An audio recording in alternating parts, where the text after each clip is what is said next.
இங்கே ஹீரோயினி பஸ்ஸில் ரைடு போயிட்டு இருக்கும்போது ஒரு பொறுக்கி பையன் ஹீரோயினி மேலே பிரேக் அடிக்கிற டைமில் விழுந்துருதான். அடுத்த நாள் பஸ்ஸில் ட்ரைனிங்கில் போயிட்டு இருக்கும்போது ஹீரோயினிக்கு பின்னாடியே டச் பண்ணிவிட்டு அங்கேருந்து தப்பிச்சு ஓடி போயிருதான். ஹீரோயினியும் அவனை பிடிச்சி அடிக்கணும்னு சொல்லி போகிறான். அவன் அதுக்குள்ளே தப்பிச்சு போயிருதான். அடுத்த நாள் அவனை பிடிச்சி அடித்து பழி வாங்கணும்னு பார்க்க, ஆனால் அவன் 10 பேரை தூக்கி போட்டு மிதிச்சிட்டு இருக்கான். அடுத்த நாள் அவனை பழி வாங்குறதுக்கு போகிறான். எதிர்த்தாப்புல பார்க்கும்போது அவனை ஒரு 10 பேர் சேர்ந்து கொன்று போட்டிருந்தாங்க.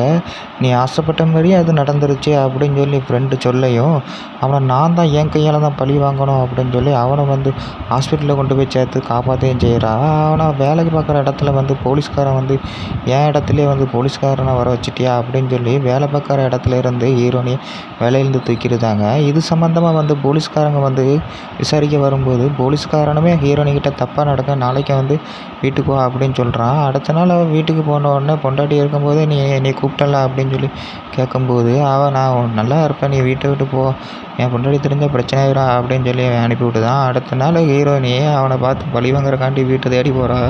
அப்போ பொண்டாட்டி சொல்கிறா, அவர் படுக்கையில் இருக்கார், நடக்க முடியாதுன்னு சொல்லிக்கிட்டாங்க அப்படின்னு சொன்னோடனே இவனுக்கு கடவுளே சரியான தண்டனை கொடுத்துட்டான்னு சொல்லி பழி வாங்குறத விட்டுட்டு அவள் பாட்டுக்கு போகிறா. இதிலேருந்து என்ன தெரிய வருதுன்னா, எல்லாருமே பொண்ணுங்க தைரியமாக காப்பாற்றிக்கணும், தன்னைத்தானே காப்பாற்றிக்கணும் அப்படின்னு சொல்கிறாங்க. இந்த பொண்ணும் பார்த்திங்கன்னா அந்த கதையிலே அதான் சொல்லியிருப்பாங்க. இந்த வீடியோ பிடிச்சா லைக் பண்ணுங்கள்.